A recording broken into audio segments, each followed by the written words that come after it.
Tamil cinema से एक ऐसी खबर सामने आई है जिसने पूरे फिल्म जगत को गहरे सदमे में डाल दिया।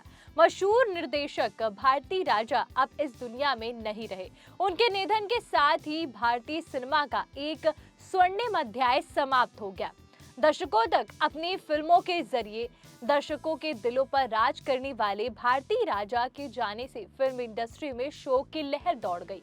बुधवार सुबह जैसे ही उनके निधन की खबर सामने आई, उनके चाहने वाले और फिल्मी सितारों का उनके आवास पर पहुंचना शुरू हो गया। हर कोई अपने प्रिय डायरेक्टर को अंतिम विदाई देने और परिवार को सांत्वना देने पहुंचा।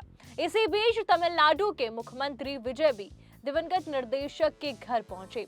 मुख्यमंत्री विजय ने भारती राजा के अंतिम दर्शन किए और उन्हें श्रद्धांजलि अर्पित की।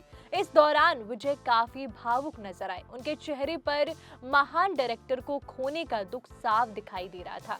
श्रद्धांजलि देने के बाद मुख्यमंत्री विजय ने एक बड़ी घोषणा भी कर दी। उन्होंने कहा कि डायरेक्टर भारती राजा का अंतिम संस्कार पूरे राजकीय सम्मान के साथ किया जाएगा। इस ऐलान के बाद उनके प्रशंसकों ने भी मुख्यमंत्री के इस फैसले का स्वागत किया। वहीं तमिलनाडु के पूर्व मुख्यमंत्री एम.के. स्टालिन भी भारती राजा के घर पहुंचे और उन्हें श्रद्धांजलि दी। राजनीतिक जगत से लेकर फिल्मी इंडस्ट्री तक हर कोई इस महान फिल्म मेकर को याद कर रहा है। भारती राजा के निधन पर देश के उपराष्ट्रपति सीपी राधाकृष्णन ने भी गहरा दुख जताया। उन्होंने अपने शोक संदेश में कहा कि भारती राजा सिर्फ एक डायरेक्टर नहीं बल्कि दूरदर्शी कहानीकार थे, जिन्होंने ग्रामीण भारत की आत्मा और मानवीय भावनाओं को बड़े पर्दे पर बेहद खूबसूरती से पेश किया। उनके मुताबिक भारती राजा का जाना इंडियन सिनेमा के लिए एक इनक्रेडिबल लॉस है। फिल्म इंडस्ट्री के कई दिग्गज कलाकार भी अपने प्रिय डायरेक्टर को अंतिम विदाई देने पहुंचे। सुपरस्टार रजनीकांत ने भारती राजा के अंतिम दर्शन किए और उन्हें श्रद्धांजलि अर्पित की। वहीं एक्टर कमल हासन ने भी अपने पुरानी साथी को याद किया और उनको याद करके वो भावुक हो गए। कमल हासन ने कहा कि भारती राजा भले ही आज हमारे बीच नहीं है, लेकिन उनकी कला हमेशा हमारे बीच रहेगी। उन्होंने बताया कि करियर के शुरुआती दौर में उन्हें भारती राजा के साथ काम करने का मौका मिला। इसके लिए वो हमेशा आभारी रहेंगे। इसके अलावा एक्टर सूर्या, राधिका और शिव कुमार, गगई अमरन और निर्देशक राजनेता सीमन समेत तमिल सिनेमा की कई बड़ी हस्तियां उन्हें श्रद्धांजलि देने पहुंची।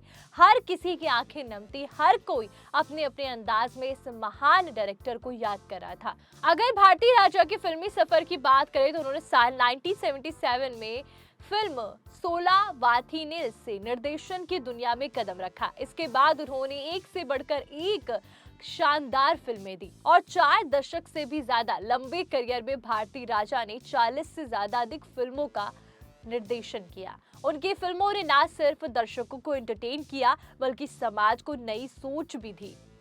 उनके शानदार योगदान के लिए उन्हें 6 राष्ट्रीय फिल्म पुरस्कार, 4 फिल्म फेयर साउथ पुरस्कार, 6 तमिलनाडु राज्य फिल्म पुरस्कार और 1 नदी पुरस्कार से सम्मानित किया गया। इतना ही नहीं, भारत सरकार ने साल 2004 में उन्हें पद्मश्री से भी सम्मानित किया। आज भले ही भारती राजा हमारे बीच नहीं है, लेकिन उनकी फिल्में, उनकी कहानी, उनका सिनेमा हमेशा जीवित रहेगा। उनके जाने से फिल्म इंडस्ट्री में जो खालीपन आया है, उसे भर पाना शायद ही संभव नहीं होगा।